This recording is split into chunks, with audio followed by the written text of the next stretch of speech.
Assalamualaikum warahmatullahi wabarakatuh. Halo semuanya. Perkenalkan, saya Nabila Nurjana dengan NIM G0025-205 dari kelompok A7. Di sini saya akan menjelaskan tentang anatomi organa genitalia feminina. Baik, kita akan lanjut ke bagian soal. Di soal, seorang perempuan berusia 25 tahun baru saja menikah sekitar 3 bulan yang lalu. Sejak awal pernikahan, keduanya memiliki keinginan kuat untuk segera memiliki keturunan. Nah, di sini ada 3 pertanyaan.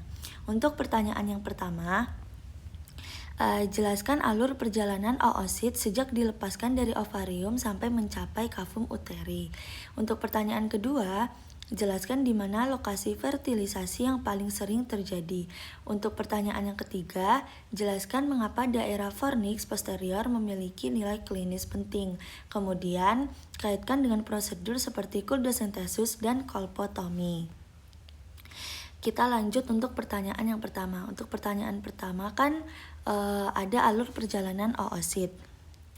Jadi yang pertama ada ovulasi. Jadi oosit sekunder dia dilepaskan dari ovarium. Lalu dia ditangkap oleh fimbria tuba. Fimbria tuba itu nanti dia menangkap oosit dan mengarahkannya ke dalam tuba. Lalu oosit masuk ke bagian infundibulum tuba fallopi.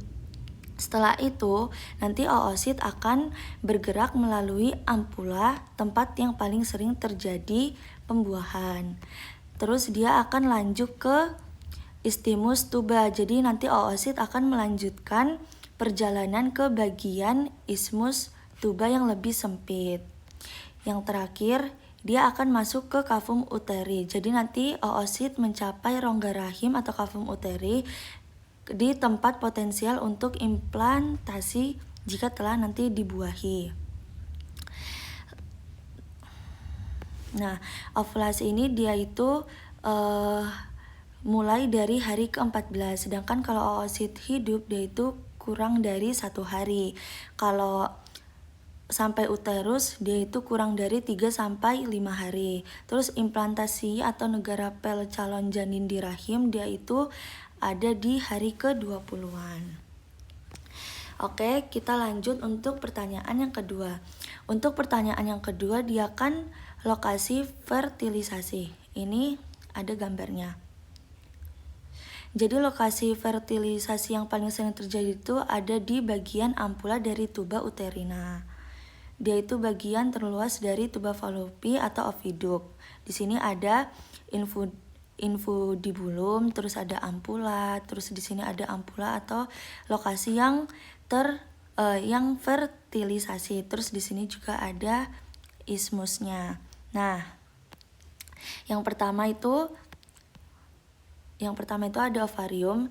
Ovarium itu dia tuh di sini tuh tempat oosit atau sel telur yang berasal dari saat ovulasi oosit dilepaskan dari ovarium. Terus yang kedua itu dia ada infundibulum. Jadi nanti setelah dia keluar, oosit akan ditangkap oleh bagian ujung tuba yang disebut infundibulum. Terus nanti ada jari-jari atau fimbriae yang bantu menangkap oosit supaya masuk ke saluran. Yang ketiga ada ampula. Nah, nanti oosit itu akan bergerak ke bagian ampula.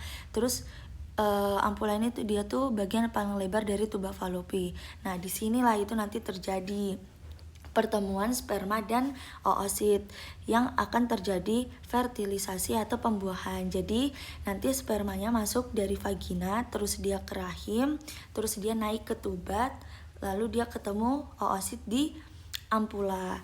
Yang keempat itu ada ismus. Ismus itu jadi nanti kalau setelah dibuahi dia akan menjadi zigot. Setelah menjadi zigot, nanti zigotnya itu akan bergerak ke bagian yang lebih sempit yaitu ismus. Nah, di perjalanan ini itu nanti dia akan memulai pembelahan sel. Terus yang kelima ada menuju uterus. Jadi nanti dari ismus, zigot ini akan lanjut ke rahim.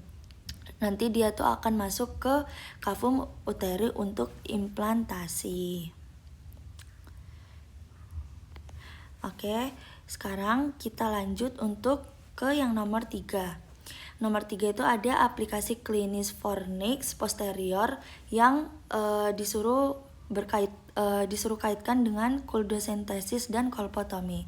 Jadi fornix posterior itu dia tuh merupakan bagian posterior dari vagina yang terletak di belakang serviks.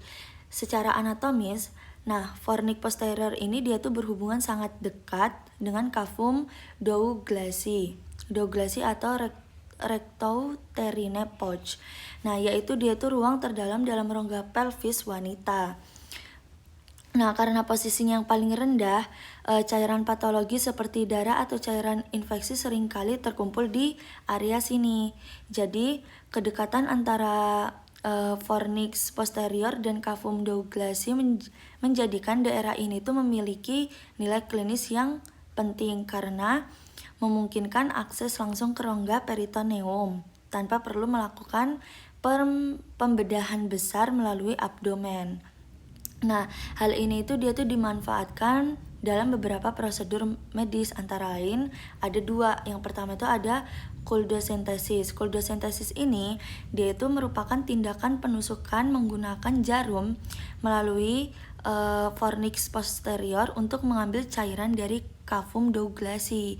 Nah, prosedur ini itu dia tuh biasanya dilakukan untuk tujuan diagnostik, misalnya pada kecurigaan kehamilan ektopik yang ruptur atau adanya pendarahan intraabdomen. Nah, untuk yang kedua ada kolpotomi. Kolpotomi sendiri ini dia tuh merupakan tindakan insisi atau sayatan pada fornix posterior untuk membuka akses ke cavum douglasii.